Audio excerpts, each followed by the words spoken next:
আসসালামু আলাইকুম। কেমন আছেন সবাই? আল্লাহর রহমতে নিশ্চয়ই ভালো আছেন। আমরাও আল্লাহর রহমতে ভালো আছি। আজ আমি রান্না করব ডিম দিয়ে মুসুরির ডাল। রান্নাটা একটু দেখেন। প্রথমে তার জন্য আমি কড়াইতে তেল গরম করতে দিলাম। তেলটা গরম হয়ে এসেছে, আমি দিয়ে দিলাম চেরা শুকনো মরিচ।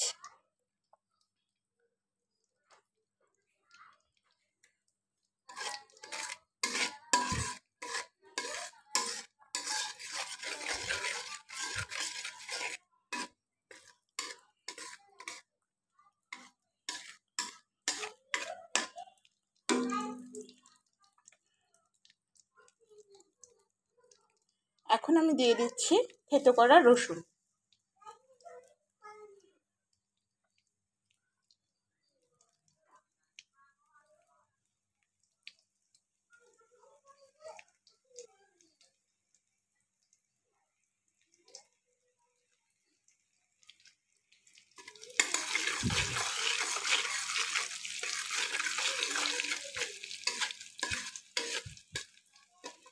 এখন আমি দিয়ে দিচ্ছি বেশ কিছুটা ডাল মশলা ফোড়নে।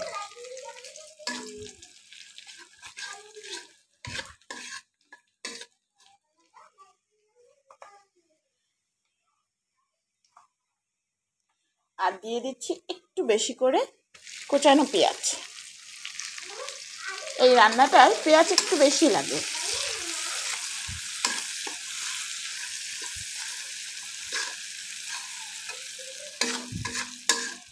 এগুলো একটু ভাজা ভাজা হওয়া পর্যন্ত অপেক্ষা করছি।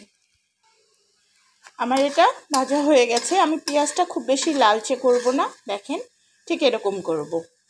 আর তেলটা থেকে ফেনা উঠছে, এই জন্যে আমি এই তেলে ডিমগুলোকে একটু ভেজে নিয়েছি।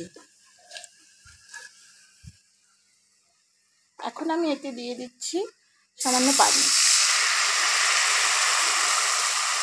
আর তার সাথে দিয়ে দেব স্বাদমতো লবণ, শুকনো মরিচের গুঁড়া, হলুদের গুঁড়া, জিরা গুঁড়া, আর দিচ্ছি আমি রাঁধুনি গুঁড়া।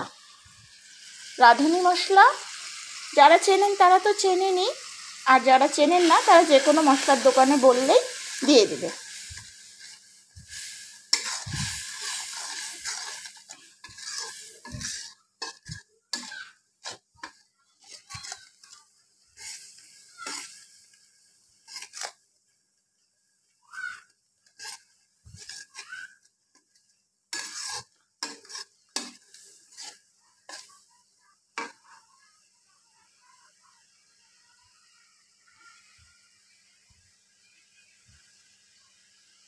মশলাটা আমার হয়ে এসেছে। এখন আমি এতে দিয়ে দিচ্ছি সিদ্ধ করে রাখা মুসুরির ডাল।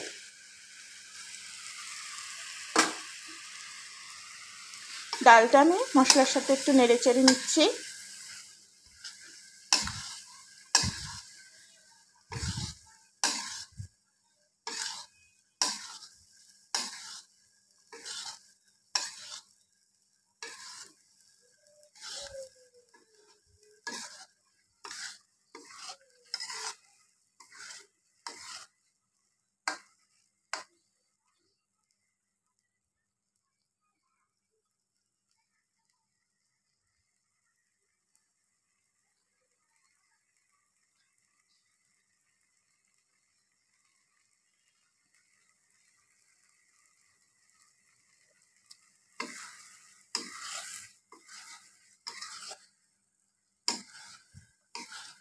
ডালটা মশলার সাথে খুব ভালো করে কষানো হয়ে গেছে।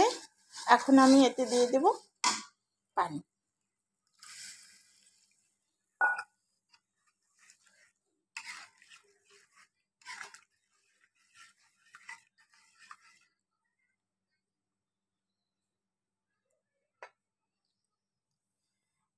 পানি দেওয়ার পরপরই আমি এখন এই দেখেন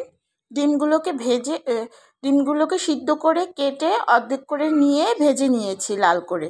এখন আমি ডিমগুলোকে আলতো হাতে বসিয়ে দেব।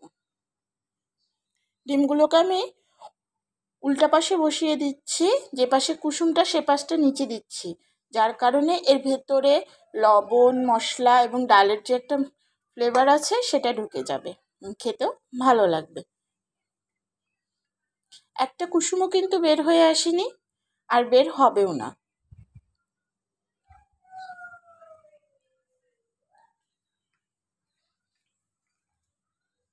আর দিয়ে দিচ্ছি একটু কেটে রাখা কাঁচামরিচ।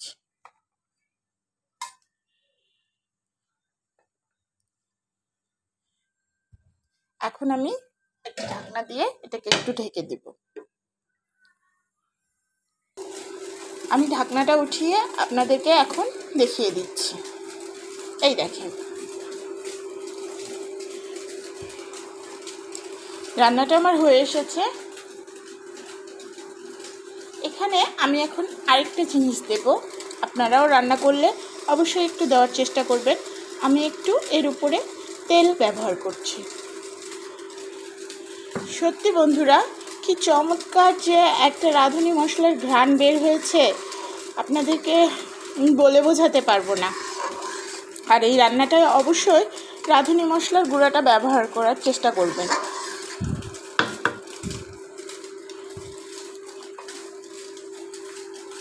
তেলটা একটু ফুটিয়ে নিচ্ছি।